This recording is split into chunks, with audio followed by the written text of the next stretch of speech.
The moment she leaned over my desk, close enough for me to catch the soft scent of her perfume, my entire world seemed to stop. She pointed at something on my computer screen, but I wasn't looking at the screen anymore. I was staring at her face, trying desperately to remember how breathing worked. Then she noticed. A slow grin appeared on her lips, and she whispered, "Distracted?" I wanted the floor to open beneath my chair. What I didn't know was that the tiny, embarrassing moment would eventually change both our lives in a way neither of us could have imagined.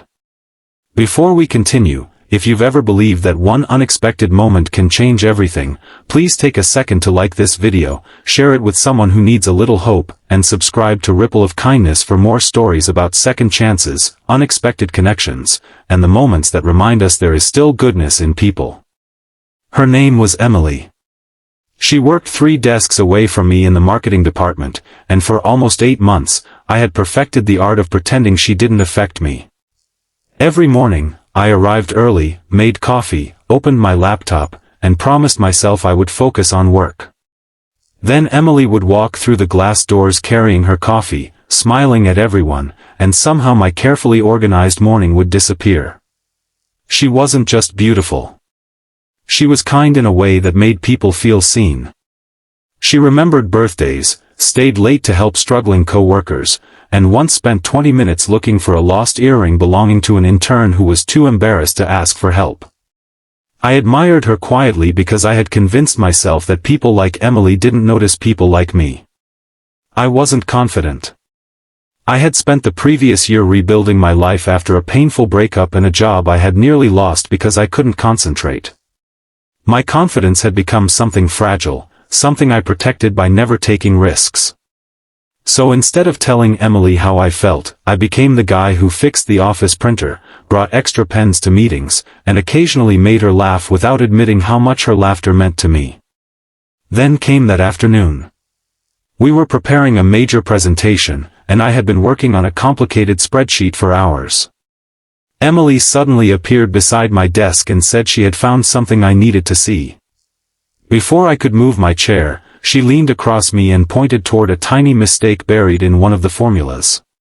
Her hair brushed my shoulder. I froze. Completely.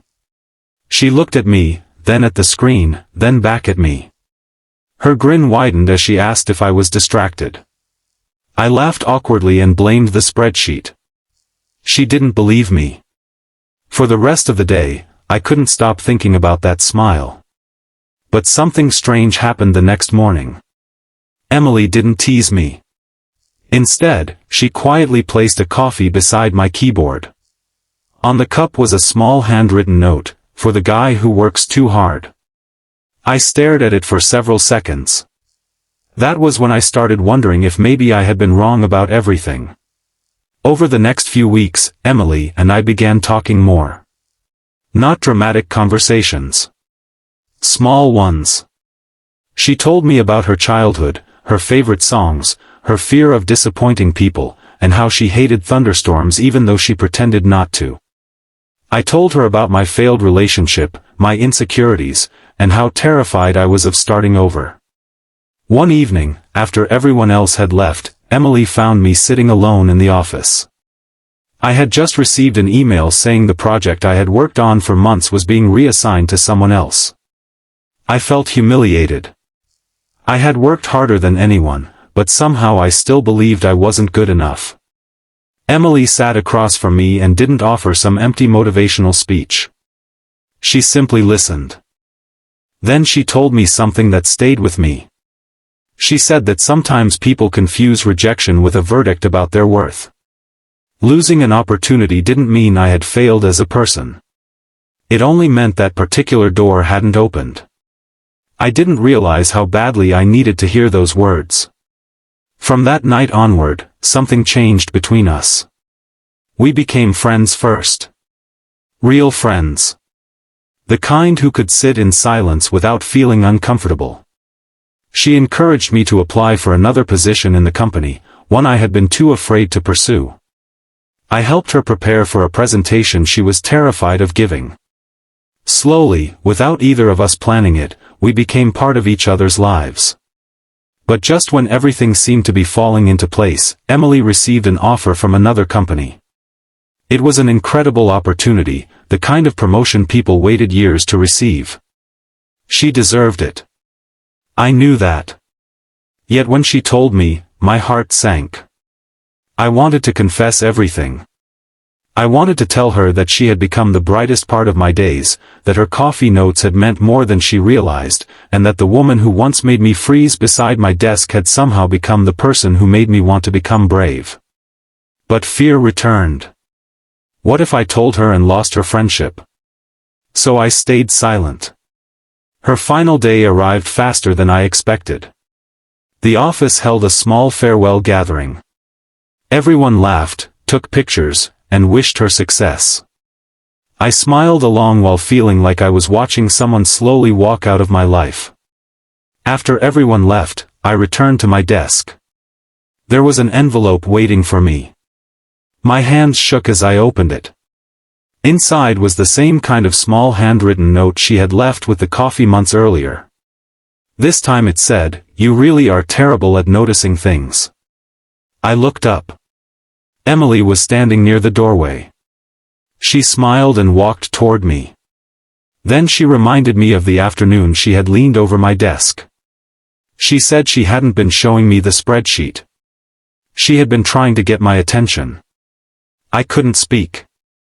She laughed softly and admitted she had liked me for months, but she had been waiting for me to stop hiding behind my fear. She wasn't asking me to follow her blindly or make some dramatic promise. She simply wanted to know whether I was willing to take one honest step forward. For the first time in a long time, I didn't overthink. I told her the truth. I told her I had liked her since the first week I met her.